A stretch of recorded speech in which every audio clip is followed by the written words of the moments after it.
know this? Who knows the Greatest Showman soundtrack? Let's get our energy moving. Everyone stand up. Come on, ladies. There we go. It feels good to stand up, doesn't it? Get the energy moving.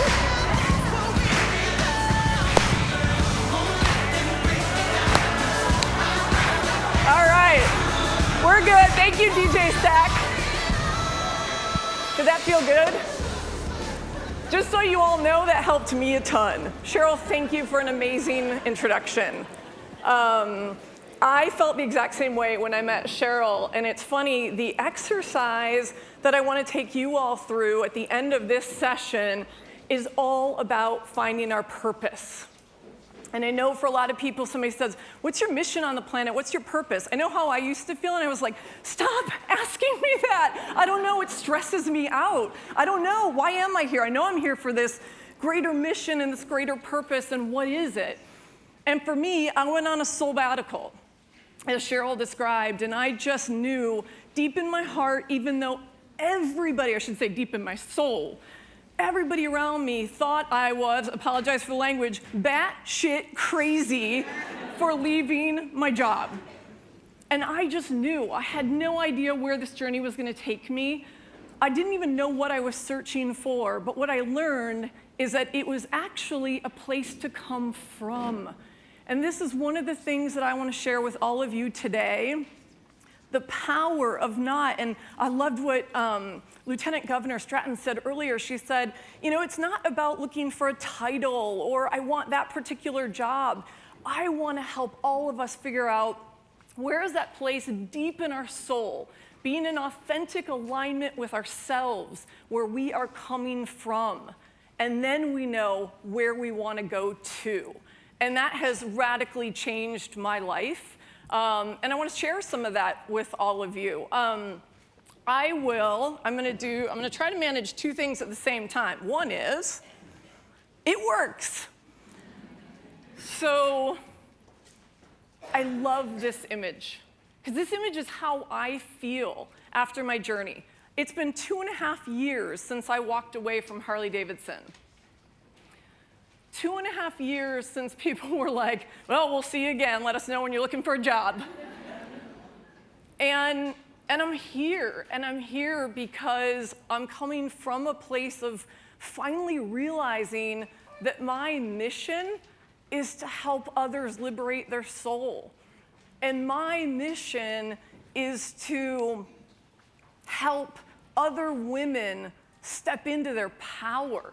Because when you step into your power, you can find your greatest purpose and you can find your greatest potential. I want to tell a brief story about one of the reasons why I left Harley. Has absolutely nothing to do with Harley, because it's Harley freaking Davidson. It's an amazing brand, right?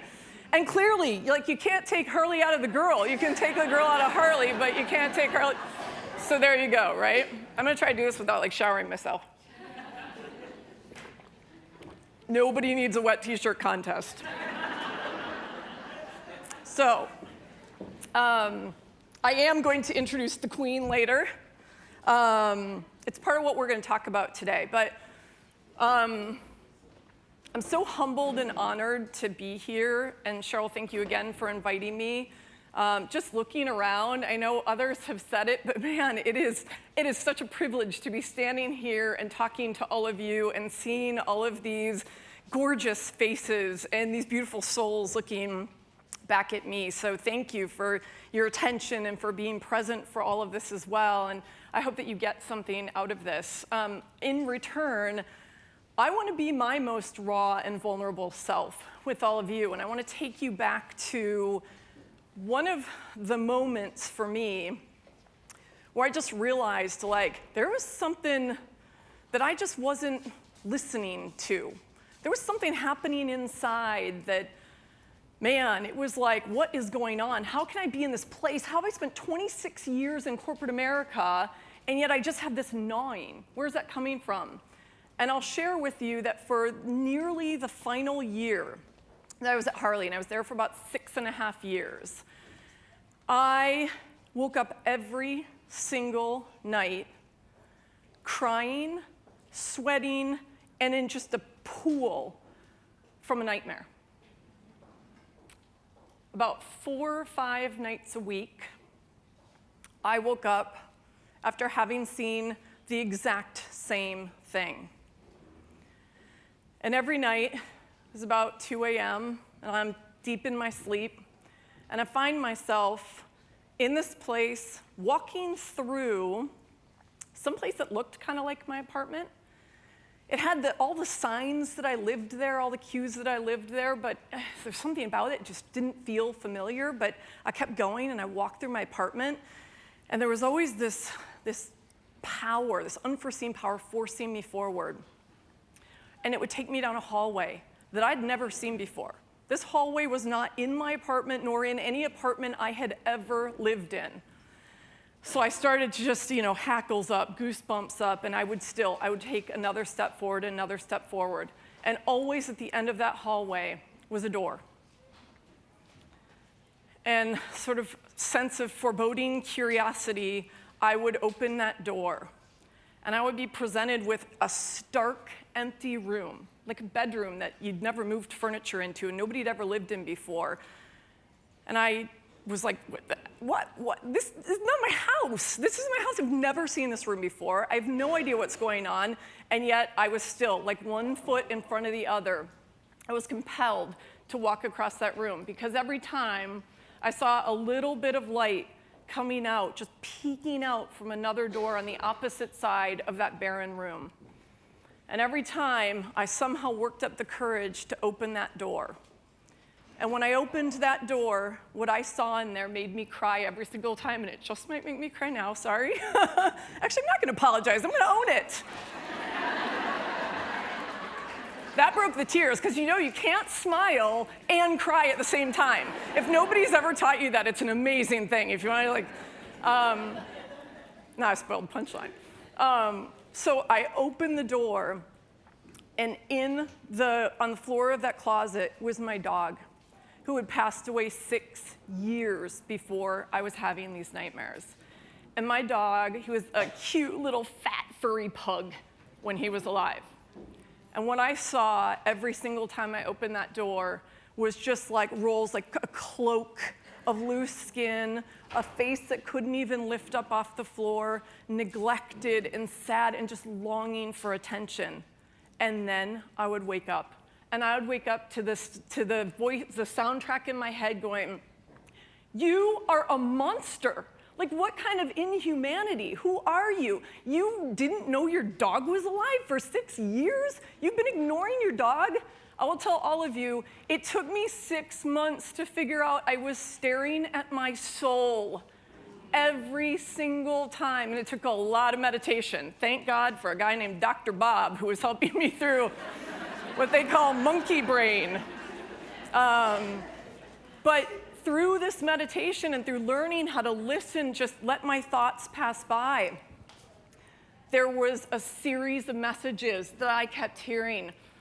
Feed me, listen to me, nurture me, learn from me, over and over and over again. It was my soul talking to me. And in that moment, I had a lot of shame. I was like, I can't tell, I'm not a 6-year-old who just watched a horror flick with her parents for the first time, or maybe spied from behind the couch. I was 45 years old, having nightmares. And I tell you this because oftentimes there are so many signs in our lives. It's illness. We just power through because we're strong women. It's tragedy. We power through because we're strong women. Maybe it's a nightmare, your version of what that is. And I'm telling you, please, please listen. Listening to our bodies and listening to our souls is one of the most powerful things we can do as humans and as women. And so as we go through today, I'm going to share some concepts and some frameworks and ask you some questions along the way. And at the end, I want to do an exercise around finding our purpose, because I want to see what comes up for each of you and listen to what's coming up. It will be powerful. for each of you. And where it led me is here. Standing on this stage about 15 months after I started my own company called bbatical. I said, you know what? That wasn't just my journey. I thought it was this kind of, actually this will be a good segue. I thought it was like this journey where I just needed to step away from corporate life. And what I realized is that was my version of the journey at first. But what the journey really is, and what I'm here to share with all of you, is the journey is a way of being. It has everything to do with the inner work, much more so than the outer journey. So I started traveling, and I did all of these things, and you know what? My dad went down, massive brain hemorrhage. And I thought, okay, maybe now I should listen. Like maybe now I should stop, and I should think about, what is this? Like, what am I on the planet to do? And in a conversation with my father, he had two strokes. And when he was finally able to start getting some language back, and he's still working on that today, 18 months later, it has taught me more than I can even tell you. What he said to me is, he made the decision to live after the second stroke. He recalled that moment where he was like, you know what? I've had a really good life. I have an amazing family. My kids are grown. I'm okay with checking out now. And then a couple days later, he woke up again and he said, no, you know what? I have a lot more work to do on this planet. And as he's telling me this, I said, what kind of work, Dad? And he said, I have different work. My dad is somebody who was the CEO and the chairman and sat on boards and worked and worked and worked his whole life. He said, it's time for me to live. And I said, oh my God, Dad, that's my work. That is my work. I want to help people shift from living business, which so many of us do, to the business of living. And it doesn't mean leaving your job. I am not here to convince a single one of you to go, walking away from an amazing job. If you had asked me a year ago, I probably would have said, yeah, I think that's what I'm on the planet to do. I'm just going to convince everybody. And then I had the aha moment, like this is a way of being. And it's actually an incredibly powerful way of leading, right? It's being in touch with our authentic selves. It's being in touch with our authentic souls. And from there, that's where the courage for living and making bold decisions, that's where the courage for leadership, whether philanthropic leadership, whether corporate leadership, it's really, really powerful. So that's what I say is bbatical. And I want to touch on a few of these things because it really is about authenticity, it really is about courage, and it really is about choosing every moment of every day to live on purpose. And we'll talk about a few different ways to do that. You've seen, like, this is my journey. It landed me here. And it's so powerful. I'm like, I get to share this with other people. I get to help other women step into this powerful space. I love waking up every single morning. So this is a bit about what bbatical is. And the one other thing, because I know Cheryl said it, I'll say, I am now on a mission to say every single one of you, in addition to whatever other titles you already hold, you are also now Chief Soul Officer of your own life. Yeah, it feels good. Like, just own that. Put that on. When I woke up one day and I said, you know what, this is right as I had decided to leave Harley, and I decided I'm Chief Soul Officer of my own life. Suddenly, because I had that title, I knew I had the responsibility to learn from and nurture and appreciate and be in relationship with this beautiful thing called my soul. Now, there's part of me that says, that's really sad, I had to give myself a title to do that. But there's another part of me that says, I'm sure most of the women, if not every single woman in this room, understands that. So what do we have to christen ourselves with in order to understand, like, this is powerful, it's important, it's about taking care of ourselves and our soul, and that's a big part of what we'll talk about today. So let's get into it. There are a couple things. Oh, the other thing I will talk about a little bit more later is I also had this realization that I was on a journey that was somehow leaving self-worth in my wake, and it was focused on net worth. And what I will tell you is that so much of what I'm talking about today is about accumulating self-worth, not for the sake of net worth. And I think that's a really powerful concept, because before, I was looking at those things as mutually exclusive. I don't know why. It still boggles my mind today, but I'm putting it out there because if anybody's thinking that way, we've got to ramp up the self-worth and ramp up the caring for ourselves, and that's part of what it means to be a chief soul officer of your own life. So first I want to introduce you to stepping into your power. We're going to do 3 things: stepping into your power, how you nurture yourselves and protect that. Your best asset is you, no matter what you do. As a mother, as a partner, as an executive, as an entrepreneur, whatever you do, you are your best asset. And how do we protect that asset? And it's all going to start with understanding how we own our queen. There's a reason why I'm wearing a crown, which might be a little stretched out, so I apologize. But I'm wearing a crown on my shirt. I actually had a conversation with that queen because I'm like, I know how Cheryl is going to be dressed for this event. I know that she is going to be killer heels in an amazing dress in her power colors. And I'm like, oh, man. So what am I going to do, right? Well, you're all seeing what I did. Choose not to compete, and don't compare yourself. Do not compare yourself. I love the way she looks, but if I tried to pull that off, people would be like running for the exit. So, but I say in all honesty, I had a conversation. I'm going to talk to you about the queen. I had a conversation with my queen, and I'm going to introduce each one of you to your queen. And when I asked, like, what would my queen do? What would she do standing on the stage? Because she is the one who's going to be standing on the stage and owning this nature spotlight, which is so freaking awesome. What would she do? And literally the response I got was, rock a t-shirt and jeans, and that t-shirt better damn well have a crown on it. And I was like, there we go. You'll always be amazed at what comes up if you just stop and engage and ask your queen. So let me talk to you about these 3 concepts. Can you guys all see these well enough? Okay, so this is sort of a triangle, right? On the left, you've got the warrior. In the middle, you've got the queen, or sorry, at the top, you've got the queen. That's our goal. On the right, you've got the victim. I'm guessing most of us in this room are really, really comfortable, shouldn't say comfortable, know very well the warrior and the victim. They are things we see often. We've probably experienced them. I am guessing, so the victim, most of us know, it's that place of like helplessness, powerlessness, not feeling able to create what you want, and oftentimes blaming others. We want to stay away from that victim space. So where we typically go to is the warrior space.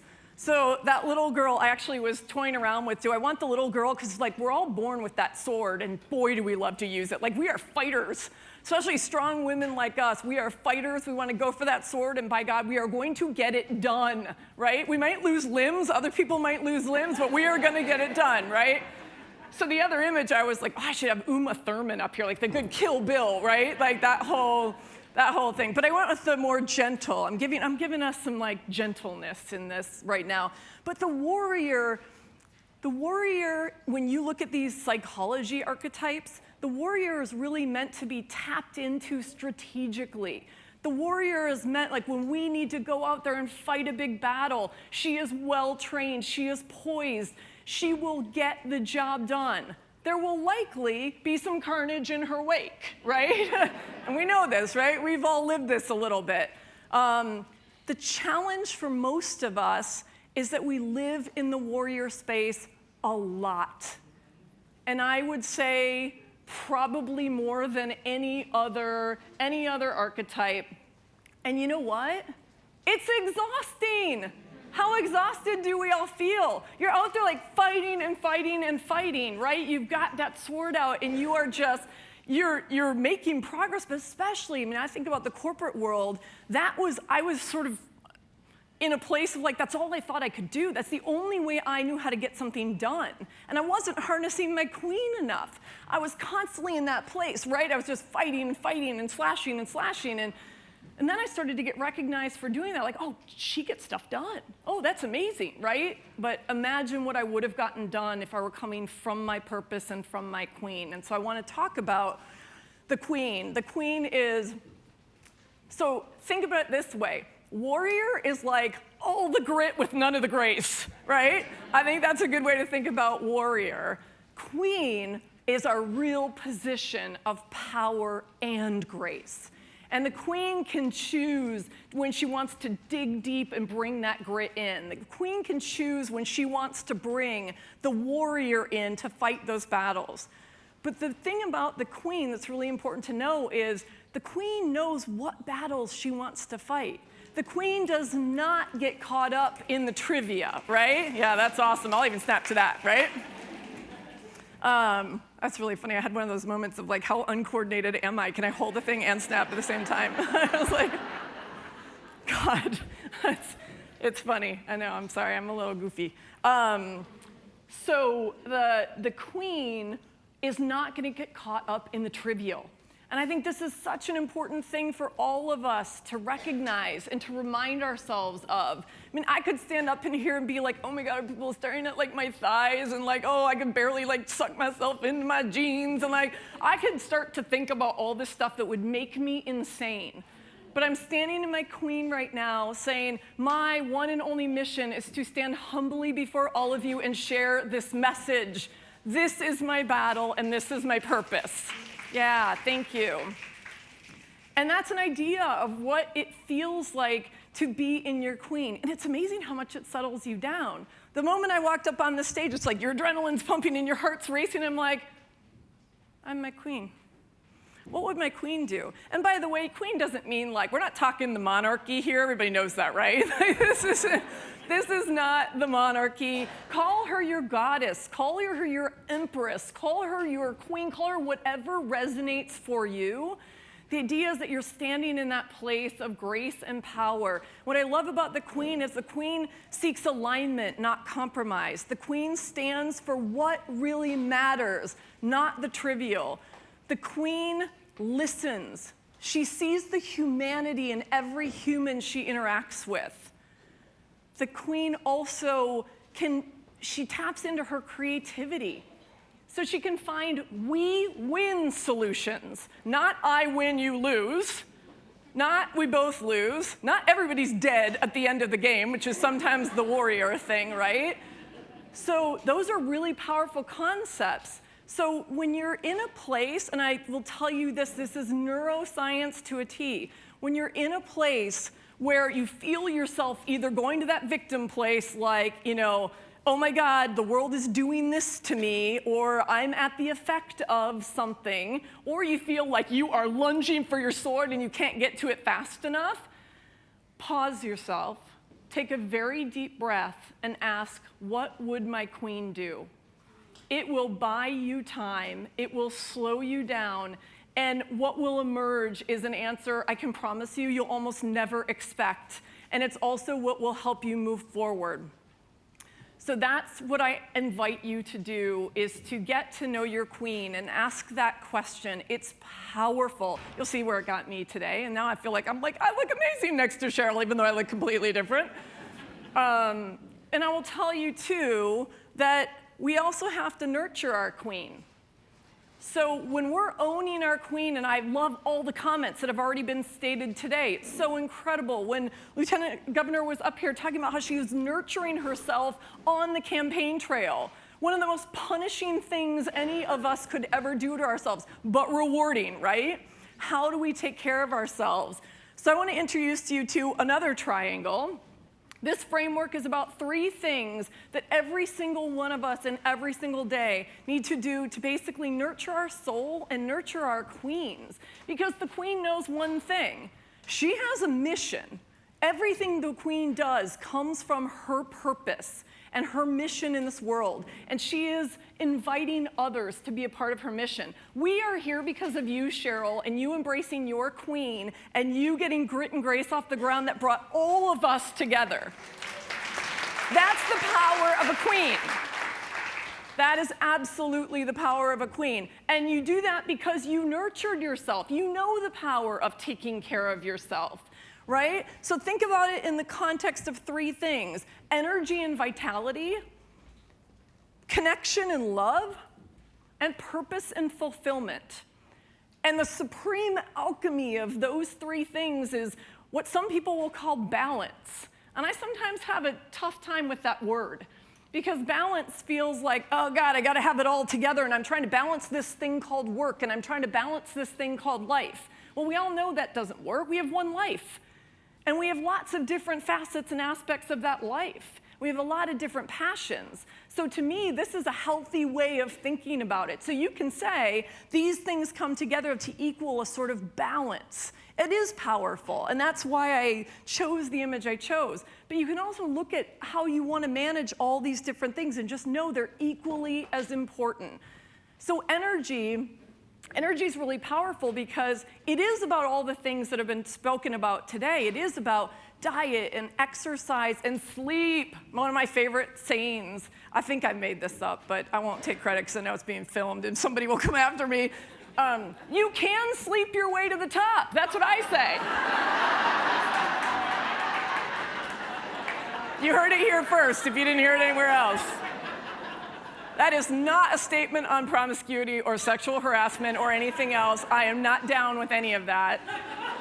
It is a statement about self-care. And it is really powerful. I loved your comment, Cheryl, where you're like, oh, now I know why I didn't win. Like, I wasn't sleeping. So sleep your way to the top. Sleep your way to amazing things, right? But it's also about mindset shifts. I have a question for you guys. Does anybody know the distance between what you have currently and what you really, really want? Any guesses? Shout them out if you've got them. You're very close. And phrased in distance, what would you say? What would your guess be?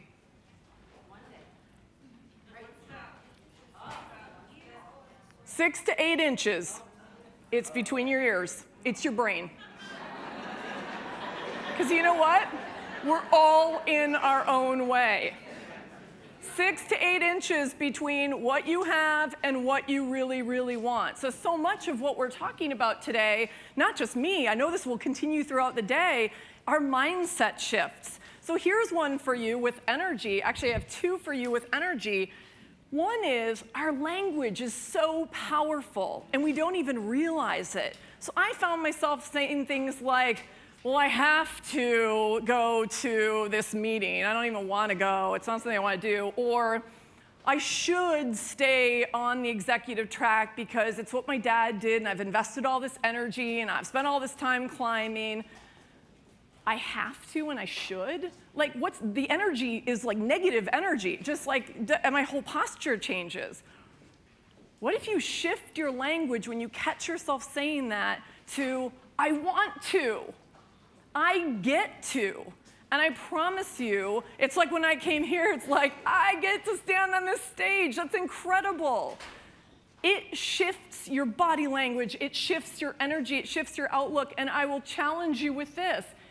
If you are saying, I should, ask yourself the question, why? Why should you? Is somebody else telling you you should do that? Is society telling you you should do that? Is somebody else in your world? Where is that coming from? And do you really want to do it? I think Juliana said that same thing. She's like, should I do it? Or do I really want to do this? Like, can I make a difference? So catch yourself in that language. It's really powerful. The queen says, I want to. The queen says, I get to. And it starts to radically shift so much of what we have to offer to this world. The second piece is, and it's been touched on, self first is not selfish. I'm telling you, that's how a queen takes care of herself. It is like, put your oxygen mask on first. It's what they teach us on airplanes, right? Put your oxygen mask on first. so that you can help others around you. That's how I view, like, imagine if I got in, like, my hair was maybe messier than it already is, and like I was in like ripped clothes and whatever, and you'd be like listening to this woman about taking care of herself, right? But the reality is I got 8 hours of sleep last night because I chose to get 8 hours of sleep last night. The reality is I choose to exercise and make that time in the midst of everything else going on. And I know every single one of you has busy lives and lots of titles and tons of commitment. Make that commitment to yourself, because as queens, we have our mission and we want to live a long time because we want to see that mission come to life, right? I'm not kicking it in the middle of this. I am liberating souls every single day, right? So I invite you to do the same thing. I think that's really a powerful concept and a shift in that. And again, it's these 6 to 8 inches. We start to go, oh yeah, why have I been doing that all these years? You start to ask those questions, and that's where you start to dig deeper and deeper. Connection is exactly what we're doing here. Be present. Find your tribe. And do not be fooled about the connection that technology says we have, because that's not connection. And yes, I love to be on Facebook and Instagram. I love the nuggets of wisdom that I get from all of my sisters. I am not saying don't do it, but do not mistake it for deep, meaningful connection like what we have in this room today.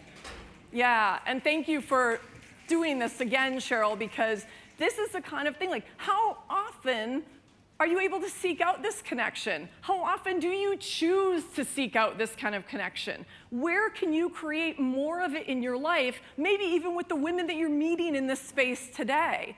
So I invite you to really look at connection and love in your life and say, where do I want more of that? Jim Rohn says we're the average of the 5 people we spend the most time with, like Cheryl's Power Pack, right? Like the Power Pack. So if we're the average, like, are those people going where you want to go? Are those people living up to where you see yourself in the purpose and the mission that you have in this world? And if not, then should they be in your life? There might be some deeper questions to be asked there, right? And lastly, purpose. The idea of purpose and fulfillment, I started out by saying like how much that used to stress me out. So I'm not putting this on here to stress anybody out. I'm putting this on here because I want to help you. If you have a purpose, there might be something additional kind of revealed in what we're about to talk about. And if you don't, I'm hoping it just unlocks something in your soul that says, wow, that's something to think about. Maybe that is my mission. Or maybe there's a piece of something there that just reframes how you've been thinking about what you want to do with this precious time that you have in this world. So I want to do, if everybody's open to it, I want to do an exercise with all of you. Does everybody have like a piece of paper or a notebook in their bag? Would you be willing to do this with me? Give me some snaps if we're like, hell yes to doing this. Okay, awesome, good. I love that. I asked you to snap and grab a notebook at the same time. So you were all very talented. Thank you. Just realized I'm like, yeah, that wasn't, but you did it. That was amazing.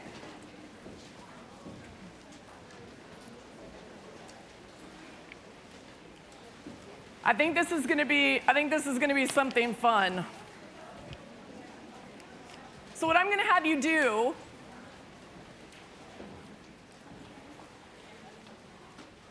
So I'm calling this Playing with Purpose. So once you have your notebook out, on your notebook, can you do exactly as you see on the screen? I'm not usually a play-by-numbers person, but this exercise actually works better if you can do it this way.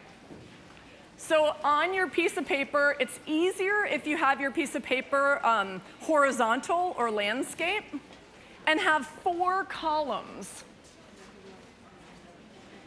Literally labeled 1, 2, 3, 4, and I'll tell you in a minute what you're going to be writing in those columns.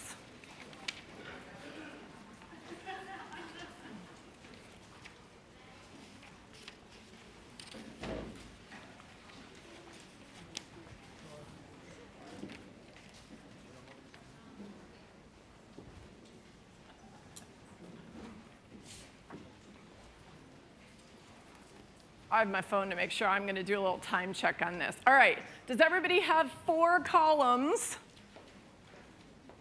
All right. So in column number 1, so I'm going to have you write things in each one of these columns. Column number 1, 3 things I want most out of life. These can be emotionally, spiritually, a combination of all of those things. You can list more than 3. I'm just telling you, it might make your job a little easier later on, a little tougher later on. I say 3 to 5 most. 3 things you want most out of life. And keep your answers as simple as possible. It'll make it a little more streamlined since we're trying to do this relatively quickly. Give you a couple minutes until I see more faces.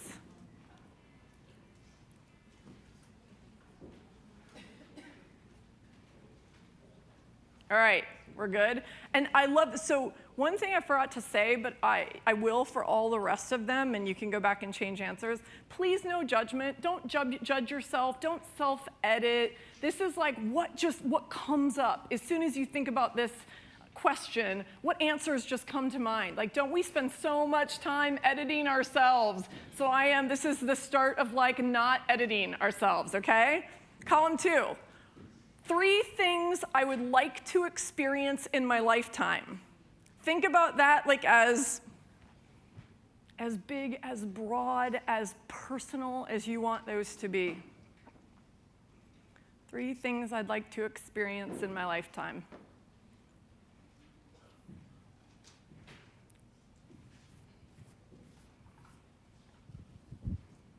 And I'm going through this a little quicker than I normally would. So just capture what you're capturing, because you'll then understand how the process works. And you can go back, and the idea is to play with it. The idea is like what just comes up in the process of doing this exercise. And then what does it make you think about as we walk away from this exercise? I can promise there'll be some great little things just starting to rumble around in your head and in your heart. So the third column is 3 qualities or superpowers. Your gifts. What are your top 3 gifts? What makes you you? Top 3. Superpowers, qualities, characteristics, whatever you want to call them.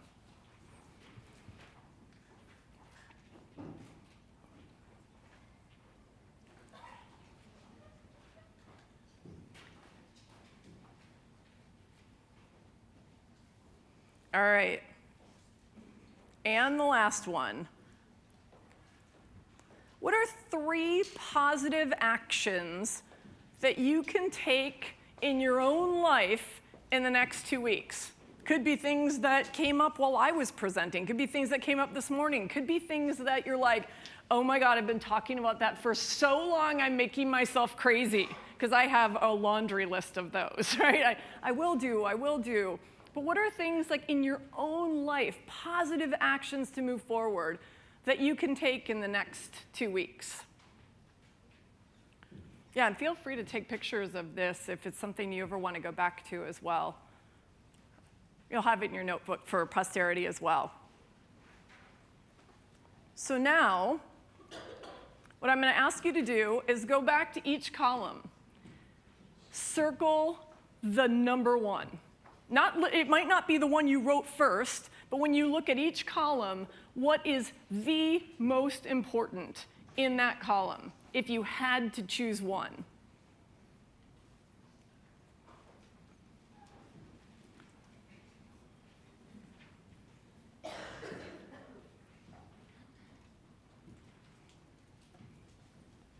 This is always the hard part. When I first did this, I had a super long list, and I was like, oh! That's why I now say, just make it easy. It's easier to choose from 3. Does anybody need more time?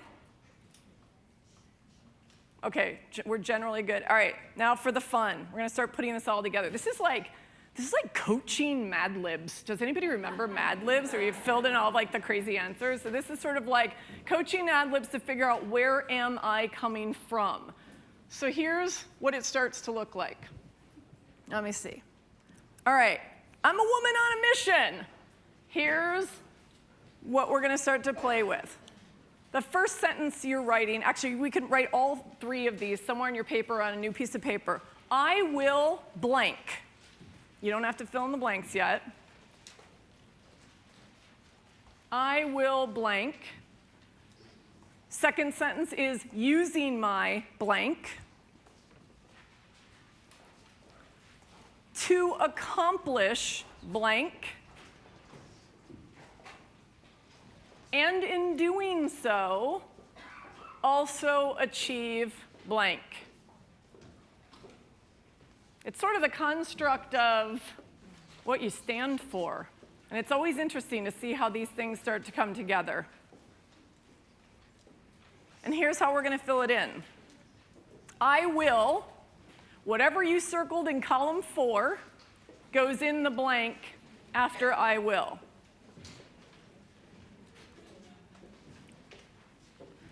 Using my, whatever you circled in column 3, your greatest superpower.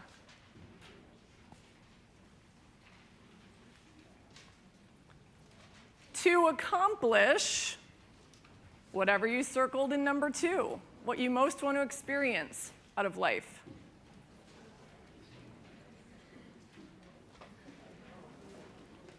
Oh, I can hear the rumblings already. This is when it gets fun. And in doing so, also achieve whatever you circled in column 1.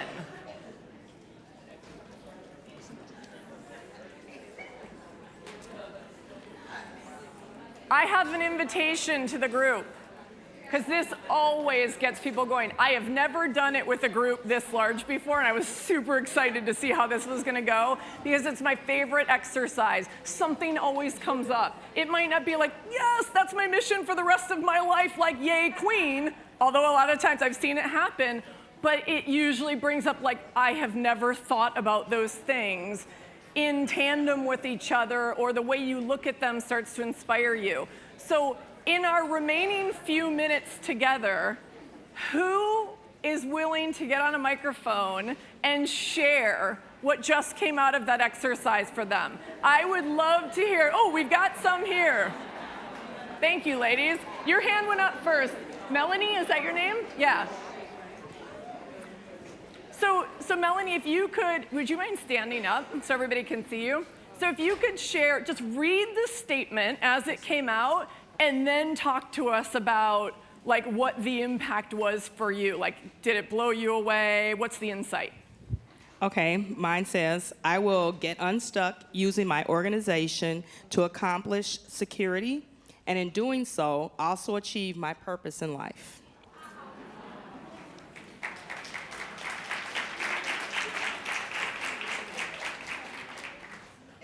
So what it did for me was just to kind of look at what it is I really want and how I get there. Nice. Thank you for sharing. That was bold and courageous. Go Queen. I love it. Oh, we have other hands up. Okay, right there on the aisle since you're closest. Sorry. Okay. Hi. So I will meet with Buzz Cafe, which is a wellness cafe in Oak Park, using my leadership skills to accomplish living by the ocean and also achieve financial abundance. Woo!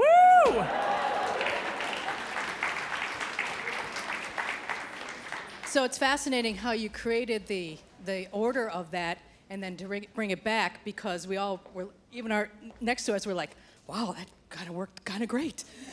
So thank you very much. Yeah, and I can't take responsibility for this exercise. There are some other IPEC coaches in here, and so the Institute for Professional Excellence in Coaching is where I trained. And I will tell you, I don't use a ton that I learned. I use the coaching skills. I don't use a lot of the tools. This one I use with every single client and everything I do, because it turns people around. So thank you. Yeah, thank you. Yeah, I'm happy to share it. Thank you. Yeah, let's do another share out. We had, right here in the middle. Right here in the middle, we have a woman. Yeah, green glasses, gray glasses, pink shirt. Okay. Now here's the mic. If we've got one coming around, there we go. Miss Barrier. So hi, I my love name is those Shalanda. glasses. I'm obsessed with your glasses. See eyewear in water tower. Oh my God, thank you. They're gorgeous. They're gorgeous. Okay. Thank you. So mine was, I will share my personal journey using my speaking skills to accomplish owning my own business, and in doing so, also achieve peace of mind, body, and spirit. Woo! Tell us a little bit more. So I am in what I call my career midlife crisis, and I'm trying to find my purpose in my journey. And there are several people in the room, one right there, one right there, who've been pushing me to do something. Yeah. But part of that, and I'm gonna say this, so please excuse my potty mouth, is me owning my own shit. So a lot of Totally. people, I don't share a lot. I keep everything in, and I've not really shared my journey as to why I've done some of the things I've done, made the decisions that I've made, and really owning that each one of those steps has gotten me to the next level. And once I own that, then I feel like I'm freeing myself and giving myself the grace to say, you know what, it's okay that you want to do that. You shouldn't feel ashamed for wanting to do that. It's because of those experiences that you've gotten to this place, and you just need to open up and own it. So don't feel bad about it. Don't be ashamed of it. Don't be embarrassed by it, because those things that have happened to me are uniquely mine, and I need to own that. So in doing that, I'm pushing myself not to be always have to be the responsible person, not to always be the person that everyone counts on. Because I will go along to get along, because everybody's always like, she's so mean. No, I have standards. And I shouldn't feel ashamed to own say that I have high standards. Yeah. So in doing that, I really am trying to push myself out of my own box and get out of my own way, and really helping others know that there are times when we have to own our shit and just check ourselves and be okay with that. Yes. Giving ourselves the grace to move. And I honor you for standing up and sharing that with us. That takes a ton of courage, so thank you. Brene Brown has a quote about standing in our story. When you stand inside your own story, that's where your power comes from. I have the opportunity to go train with Brene in September, and I am so excited because I'd love to be on a stage like this again next year, bringing even more of her wisdom to this space and incorporating it in everything that Soulbatical stands for. We don't have any more time for shares, but to the women who just shared, thank you. I know how hard that is. I really appreciate it. Yeah.